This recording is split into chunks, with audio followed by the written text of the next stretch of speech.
As I scrolled through my emails this week looking for something to cover, one game immediately caught my eye. Hellbound is a retro FPS that aims to emulate the genre as it was in the mid to late 1990s, when titles like Doom, Duke Nukem 3D and Quake laid down the foundations for what would one day become one of the most popular types of video game. Hellbound, of course, isn't the first release that's attempted to ape these formative titles.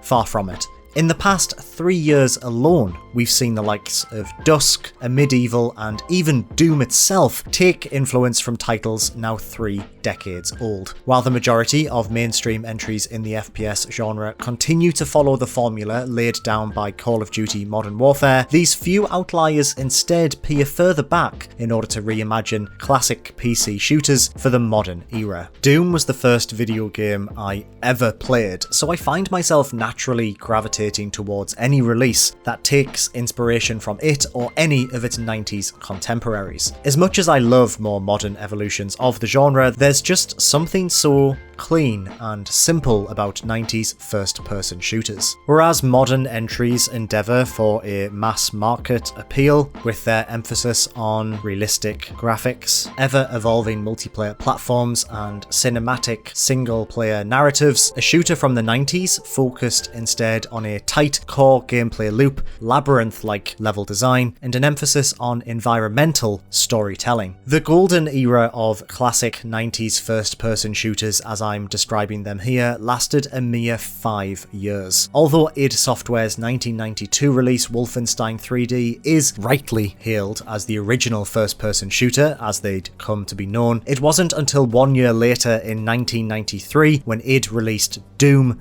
that the genre exploded in popularity. Everyone's dead but me. They can't kill me. Gotta stay smart. They're not gonna win. Doom's depiction of a lone space marine taking on the forces of hell on the surface of Mars was a cultural phenomenon. Its first episode shared freely in the schoolyard and in the boardroom on copied floppy disks.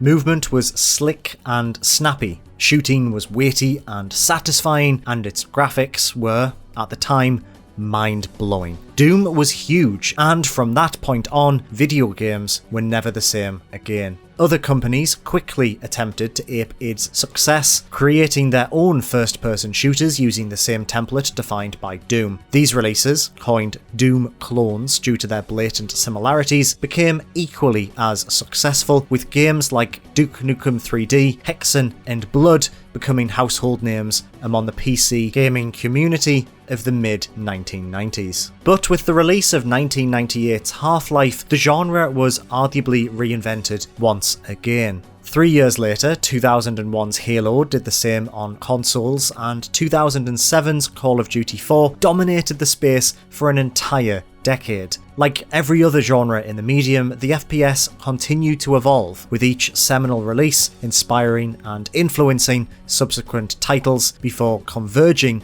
to where we are today. And yet, nostalgia for classic 90s FPS titles released between 1993 to 1998 persists to this day. The core mechanics and gameplay loops defined by Doom and Quake and everything in between are as fun in 2020 as they were several decades ago, and continue to have a large following as a result. Despite fizzling out towards the turn of the millennium, retro shooters have seen a resurgence like never before in the last few years. Now more than ever, titles are being released that resemble those legends of yesteryear, their goal to preserve what made those classic titles so special, to make a case for their existence against a backdrop of AAA titles that have inherent mass market appeal in comparison.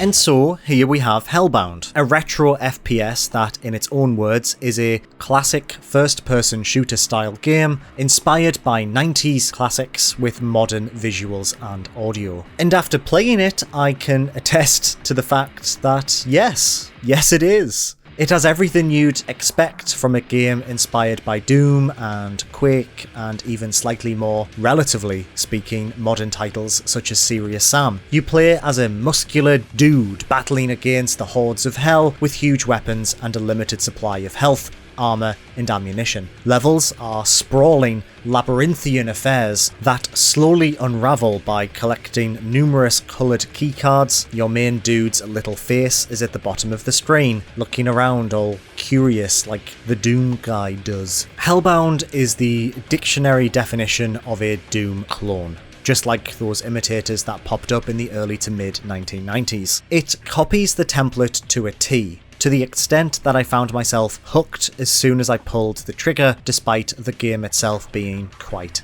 average. But as I sat there, blasting my way through the demonic horde and having a lovely time, I started thinking about 90s shooters, their history and their legacy. I started thinking about Hellbound and Doom and the fundamental design elements that tie them both together. I asked myself, what even is a 90s shooter? What sets apart a DUSK from a Titanfall, a Hellbound from a Call of Duty, or even a Half-Life from a Quake? Well, that's what I'm here to talk about today. These are the 10 essential components of a great retro 90s FPS. There has got to be a snappier name for these specific titles. You know what, from now on, let's just call them Doom clones, because that was the preferred descriptor at the time. Is it contentious? Of course it is, but that's sort of in the spirit of the micro genre anyway, so let's just roll with it.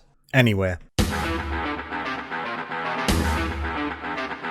For starters, the fundamental gameplay loop of a Doom clone combines a fast-paced combat system with exploration and very little else. Whereas there may be some slight deviations here and there, 99% of your time spent playing a Doom clone consists of the following. You shoot enemies, and you explore a level until you find an exit. That's it. It's satisfyingly simplistic, and any kind of innovation is more often than not explored within this core gameplay loop. Combat itself is all about managing spaces. Enemies are varied, introduced gradually, and offer different challenges from one another in terms of how they can be defeated. In Doom, for example, troopers shoot at you with hit-scan weapons which cause damage immediately, imps fling fireballs which can be avoided but deal more damage, red demons charge up close before noshing on your face bits. Combined, these enemies prove tough to conquer as their differing abilities make avoiding them tricky. Therefore, crowd control becomes the name of the game. As you are able to move incredibly fast, Doom clones require a player to strafe around an area to avoid incoming projectiles while prioritizing enemies as they go. The beauty of a Doom clone's combat system is the sense of flow that can be achieved by a player who gets to grips with this classic style of play, ducking and weaving between incoming fire as they effortlessly mop up the onslaught of nasties in front of them. This is traditionally shaken up by forcing the player into a huge arena filled with lots of enemies, or by confining them within claustrophobic corridors, which severely limits your movement.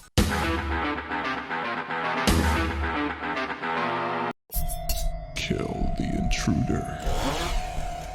Speaking of enemies, sound design is an incredibly important element of a Doom clone. Recognisable enemy sounds further enable a player to devise a plan accordingly. Each creature in Doom has a distinctive snarl that can be heard between rooms. The recognisable hiss of a Kako demon in Doom, for instance, will alert players to swap to a more powerful weapon, while the snort of an imp could be seen as nothing more than a harmless distraction. Combined? Well, that's a different story. With so much of a Doom clone's gameplay focused on combat, it's important that enemies are distinct in their appearance, sound design, and abilities. As for weapons, a Doom clone favours maximalism over realism. Weapons are often ridiculous in their design and powerful in their execution, capable of ripping enemies in two with little effort. This power is ideally conveyed through the weapon's weight, visualized via firing speed, sound design, and animations. The best example of this is Doom 2's Super Shotgun, its explosive blast demanding an immediate, slow, and considered reload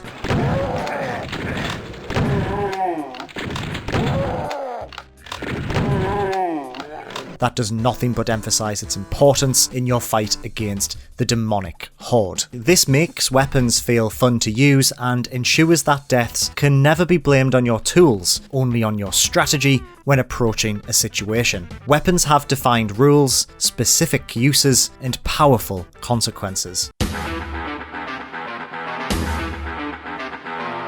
Alongside power, Doom clones also favour experimentation when it comes to their selection of weapons. Weapons are often silly and inventive, each one serving a different purpose and proving effective against specific enemies. Doom's shotgun is a great way of getting in close to weaker enemies in order to dispatch them quickly, whereas its rocket launcher is ideal for taking out powerful enemies at range. Traditionally combined with a limited capacity for ammunition, a great Doom clone will force players to constantly swap between their weapons, savouring precious ammo for tougher adversaries. When talking about the flow of killing enemies, weapon swapping is a vital step in this dance of destruction. Players must make plans as they go, factoring in ammo and weapon variety as they strafe quickly around a room. This reactive approach to situations provides room for individual player expression, which is just as fun in 2020 as it was in 1993. There's experimentation within the design of the weapons themselves too. Doom's BFG 9000 is ridiculous, a handheld Death Star that obliterates anything in its path. Duke Nukem 3D has a shrink ray that lets you stomp tiny enemies to death, and notice I've never used the word guns, only weapons. That's because the best entries look beyond the realm of traditional firearms in order to create weirder and more wonderful ways to kill your enemies. A magical sword in a medieval, the aerosol can in Blood, the voodoo doll in Blood, basically every weapon in Blood. That game has a really entertaining selection of weapons. They're all gross, but that's kind of the point. A powerful arsenal that puts fun over practicality, a core component of a good Doom clone. Levels are traditionally labyrinth-like in their layouts, connecting larger arenas with tight corridors, and in later years, once you could use a mouse to look up, basically, utilising verticality to great effect. Progress is blocked off via doors that require keys, often of the red, blue, and yellow variety, which can be found through exploration. The design of these levels is imperative to the quality of a 90s shooter. Too big, and discovering keys becomes dull. Too small, and the level becomes too easy. The best levels are ones that provide a healthy variety and an innovative twist. Looping corridors that fold back on one another as you progress. Ledges that hold a much-needed key or weapon just out of reach, enticing you to explore your surroundings. Windows that showcase new areas becoming accessible following a button press. Mazes that play with light and sound. Walls that are just straight up doors, surprising the player by revealing hordes of enemies when they progress the level in some way. In fact, hidden doors and nooks and crannies in general that reward the player for discovering them. Like combat, exploration is at its best when developers experiment within these tight parameters. A technical limitation at the time, but something that has persevered for a number of reasons into modern incarnations of Doom clones, is an emphasis on tone over narrative. The original Doom told the story of a Marine trapped on a military base located on the surface of Mars that was infested by the hordes of hell, but this was never explicitly told through cutscenes or in-game dialogue. Spare a few screens of text in between episodes and the game's instruction booklet, the narrative of Doom is communicated primarily through level design. These spaces visually tell a story of a futuristic colony that was corrupted by sinister, pervasive forces from another dimension. The Mars base in Doom isn't a space that makes any logical sense, with its exposed pools of radioactive goo and completely impractical approach to door locking procedures, but it works in an emotional sense. The contrast between man-made electronic equipment and interdimensional horrors, the absence of human life, spare the player character, a barren and cold exterior outside of every window. Doom does a wonderful job of showing rather than telling. Perhaps most importantly, it lets players come to their own conclusions, allowing them to interpret objects and layouts in their own unique way. A timeless approach to storytelling. Also, I'm aware that Blood has cutscenes, but come on. Come on now. Delivered us from evil, for thine is the kingdom.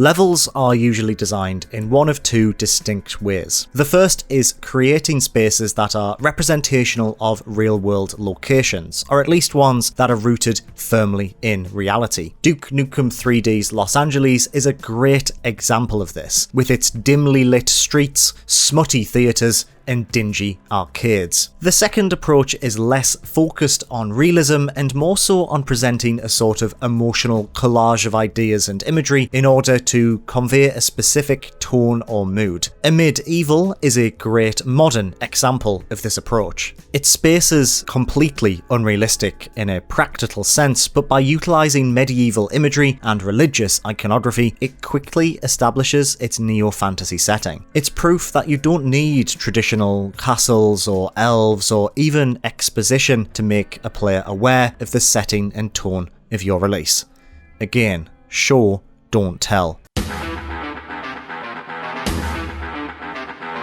However, one element that ties both of these approaches together is the idea of escalation communicated through level design. Whether that be the gradual infestation of Hell's forces that eventually leads to you taking the fight to the underworld itself in Doom, or how in Dusk, quiet, rural farmhouses give way to industrialized, effervescent spiritual dimensions? I don't know, man. Dusk goes places. And finally, we have a sense of irreverence that was prevalent in the media at the time of Doom's original release. Doom clones, and indeed Doom itself, are a homage to classic science fiction and goofy B-movie horror that is a fundamental part of its unique appeal. If you played Duke Nukem 3D for 10 minutes, its influences are obvious. Don't have time to play with myself. Damn, I'm looking good. Much better. But Dooms are more subtle, and once again, create a recognisable tone rather than directly referencing something specific. Well, not the originals, anyway. Doom 2016 and Eternal are a little bit more on the nose, but those influences are very much there. It's a big, gory shooter filled with satanic iconography, released in an era where video games were still seen as toys for children. It was freely distributed via floppy disks. I have a very unfounded theory that the shareware version of the original Doom does not contain any of the satanic imagery that is in the full release. Part of me does wonder if id knew that kids would play the shareware version. I don't know. I have no proof for that. Maybe we'll explore that another time. Body horror in Doom is intended not to scare, but to shock, to delight, explosive and ridiculous. A big fuck you to the general perception of video games at the time. It's not as noticeable, but it's still important. Blend these 10 components together and you have yourself a winning formula for a 90s throwback Doom clone.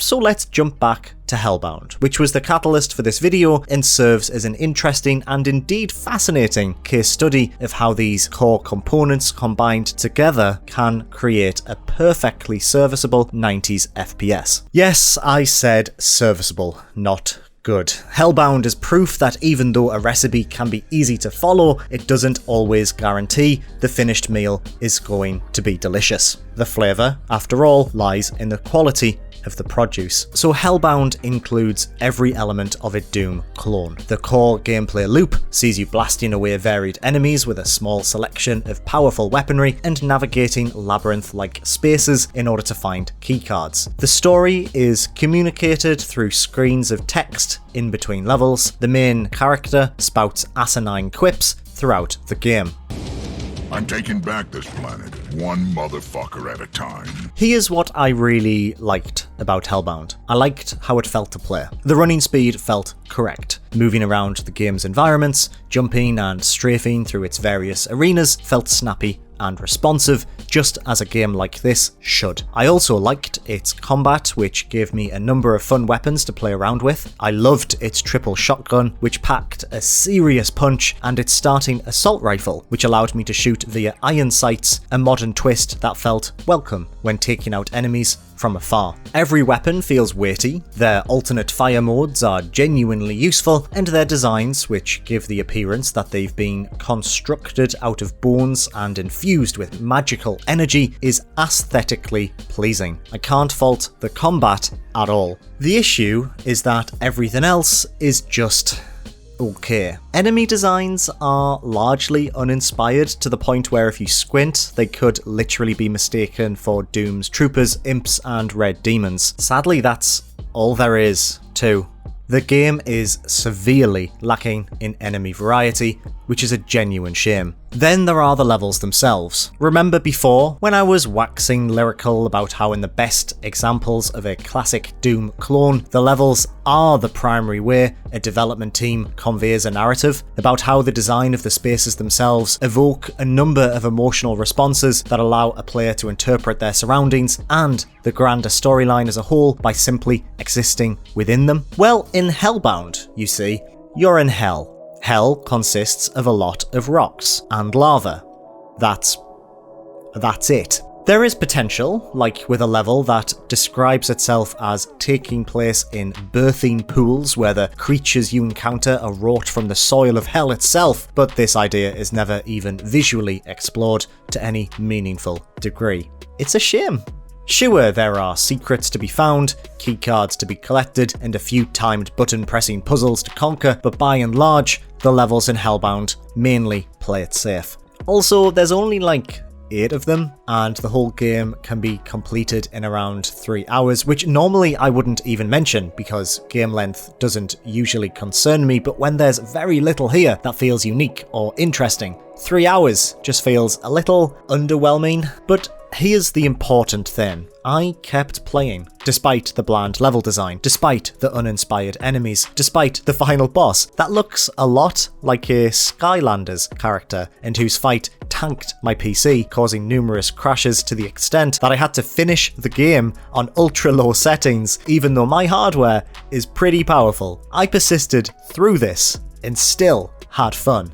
You see, if you're a fan of the channel, hi Phil, hi Emma, you'll know that I adore AA games. Titles that are developed on a smaller budget by smaller teams that end up as middle-of-the-road releases that are largely forgotten by time. Hellbound feels like a AA Doom clone released in 2020. In fact, it's so short, it almost feels like a shareware copy of a AA Doom clone. I love that. I genuinely love that. Hellbound was kickstarted in 2018 and only just stretched past its $40,000 goal by $1,000. To build a game, any game, on a budget as low as $40,000 is commendable, and I mean it when I say to the team behind Hellbound, keep trying. I wish them every success with this release, because if they get the budget to create something bigger and more unique, I reckon they'll knock it out of the park. Hellbound has all the fundamental components of a great Doom clone. It just needs a little bit more spit and polish to carry it to that important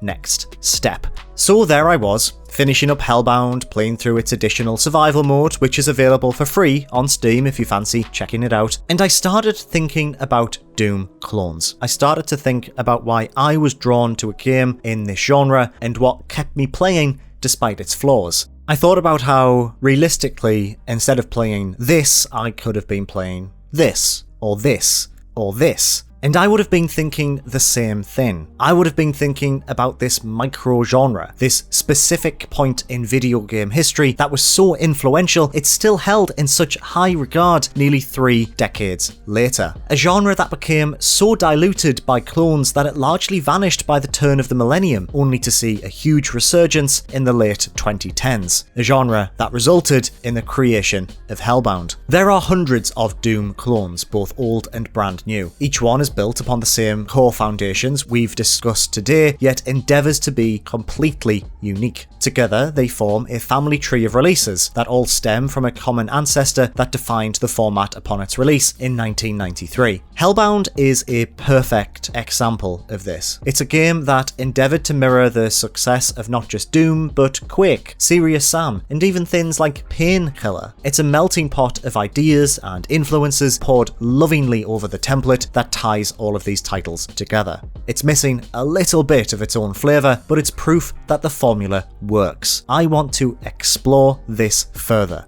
So this is Doom Clones, a brand new series where I'm going to play through the vast catalogue of releases that fall within this specific category, examining their history, their legacy, and what makes them unique. I will be looking into their genealogy, understanding the threads that connect them all the way back to the original Doom. I'll be offering a retrospective of what it's like to revisit them with fresh eyes in 2020. This is an exploration of the guns, gibs, and asinine quips that makes this micro-genre so beloved by so many. In this series, I'll cover new releases such as DUSK, all the way back to older titles like Hexen and everything in between, including releases past the year 2000, mods that kept the scene alive, titles that only very slightly land within this classification that straddle the line between Doom clones and more narrative-led titles like Half-Life, and I'll even take a look at modern reimaginings that misunderstood these core fundamentals I've outlined in this inaugural episode to see where they all went wrong. Looking at you, Duke Nukem Forever. Yes, I know it's obvious, but I've never played it and I really, really want to. But for now, I'd like to end on this. Hellbound, you did good, kid. Here's to you and the games that defined your creation. Cheers. Next time, we'll take a trip back to the summer of 1996, when ID Software delivered the spiritual successor to their groundbreaking Doom series. The medieval industrial shooter scored by none other than 9 Inch Nails, Quake. Thank you so much for watching. I'll see you very soon.